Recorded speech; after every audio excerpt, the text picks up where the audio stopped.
essayer de commencer plus ou moins temps, sinon ça ne marche pas. Donc nous avons eu des mésaventures avec l'enregistrement vidéo la dernière fois. C'est pas rapide. Ça doit être de ma faute, à mon avis. Une écoute vidéo. Quelque part. Donc merci Vincent de venir participer. Avec plaisir. Et alors, comme je disais juste avant, on manque encore un tout petit peu de personnes parce que ça met un peu du temps à démarrer, mais on a eu les confirmations pour la prochaine fois et tout le monde, tous les gens seront présents, tous les futurs speakers seront présents à partir de la prochaine fois. Donc je pense que c'est pas mal, ça va devenir plus convivial pour les discussions par la suite. Allez, c'est parti. Ok, donc moi je vais aborder un peu aujourd'hui ce que j'appelle la contribution du monde scientifique à l'imagerie médicale. Donc c'est plutôt la contribution du monde de la recherche plus universitaire à l'imagerie médicale, et donc plus spécifiquement les librairies iTK et VTK qui sont maintenant propriété de la société Kitware, qui a été fondée il y a quelques années et qui suit typiquement ce modèle donc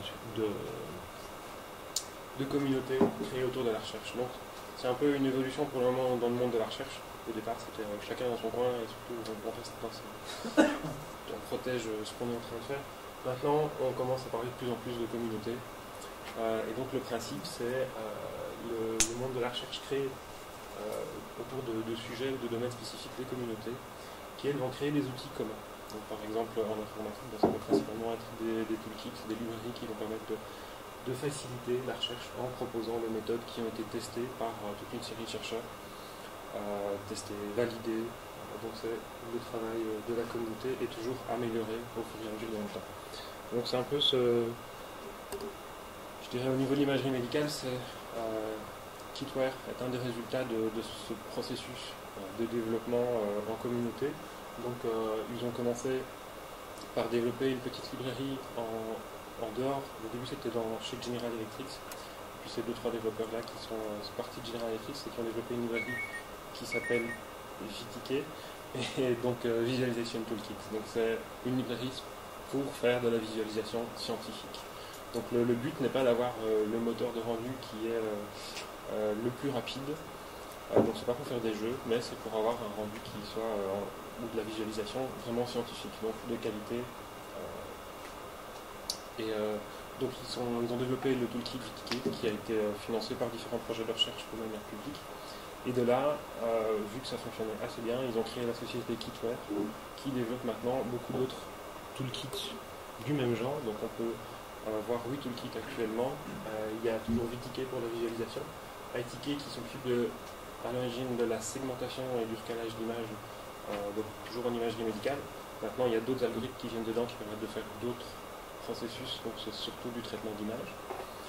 Il y a un toolkit CMake, donc ça c'est pour la gestion cross-plateforme de projets informatiques. Donc ça va permettre de détailler d'une manière unique que contient un projet informatique, donc tous les fichiers sources, comment ils doivent être compilés, de quelle autre librairie compris.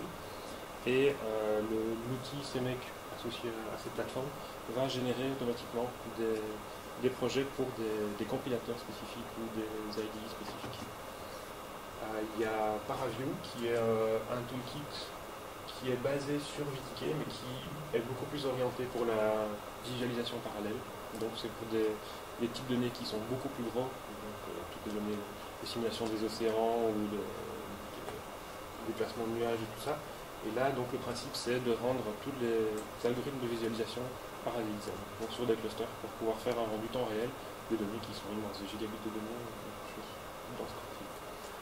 CDash, qui est une plateforme pour centraliser et web-based pour tester les softwares. Donc c'est une plateforme, on va dessus prendre la librairie, donc par exemple VTK, ITK, enfin tous les toolkits sont dessus, mais principalement VTK, ITK. On va développer des classes qui vont permettre de tester les fonctionnalités qui sont développées, et le système CDash va automatiquement, à chaque fois qu'on a des mises à jour dans le code source, recompiler la librairie sur toute une série de plateformes, et donc valider si la compilation se passe bien, et aussi exécuter tous les unit tests qui ont été créés pour ces librairies. Donc ça fait un processus de test automatique pour valider la qualité de la librairie, vérifier que si on modifie des fonctions, d'autres composants ne sont pas touchés par ces modifications à ce niveau-là. IDSTK est un toolkit de plus haut level qui proposent des widgets pour de l'interaction dans la chirurgie intraopérative.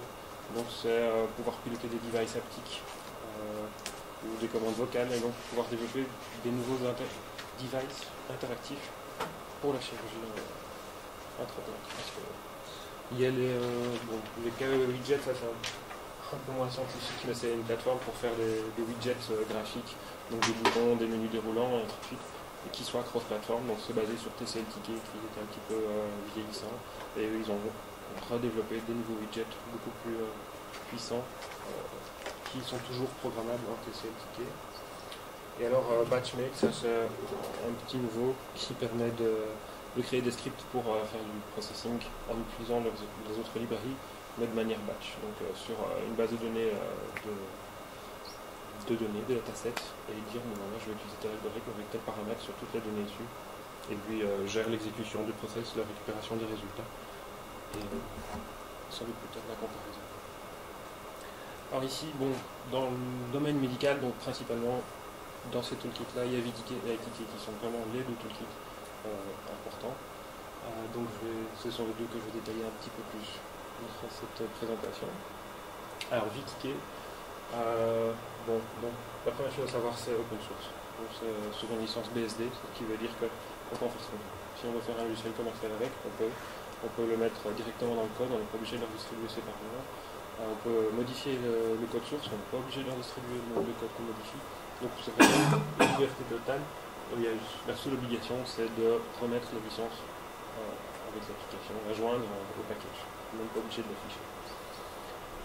Et donc, au niveau de VTK, donc ils ont défini ce qu'était la visualisation. Donc c'est pouvoir principalement mapper des données ou des informations en images, mais aussi dans d'autres dispositifs qui sont relatifs à la perception humaine.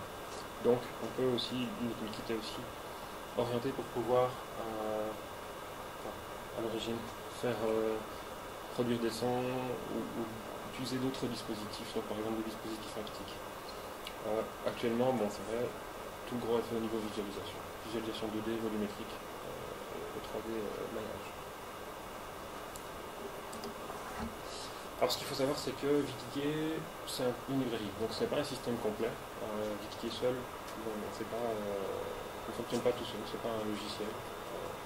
Donc il est fait pour être incorporé dans d'autres logiciels.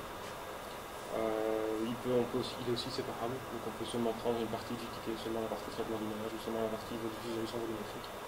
Et alors, il est adaptable. Donc s'il utilise la programmation orientée objet, on peut le lier à pratiquement n'importe quel type d'interface graphique, et il n'est pas non plus dépendant des librairies de rendu. Donc il utilise un système de back-end. Principalement, actuellement, toute l'implémentation est faite sur base de PostGL, puisque c'est l'appli la plus cross-plateforme, mais il y a certains algorithmes qui utilisent DirectX, et il y a d'autres algorithmes qui permettent de faire la visualisation sur la station Sun, qui utilise une appli, ou Unix, une appli un petit peu différente de PostGL. Donc comme je disais, il utilise une implémentation complètement orientée objet. Donc ça fait des chiffres, le nombre de classes et tout ça. De 2002 je pense. Il y a un système de bindings qui est automatique. Donc on peut piloter VTK à partir de Java, de TCL ou de Python. Une fois qu'on a compilé VTK, tous les bindings sont compilés automatiquement. Et donc à ce moment-là, on a la facilité de programmation par les systèmes de script. Il est cross-plateforme, donc ici ce sont les trois grosses plateformes qui sont habituellement utilisées, mais il supporte pratiquement tous les Unix qui existent. Linux, la version Linux aussi sans problème. OS X, il supporte depuis OS X 10 sans problème aussi. Il y a d'autres petites plateformes aussi, plus temps réel, ainsi de suite, qui supportent aussi. Au niveau des compilateurs, il supporte tous les compilateurs connus, apparemment une trentaine actuellement. Donc il n'y a vraiment pas de problème à ce niveau. Et aussi bien le 32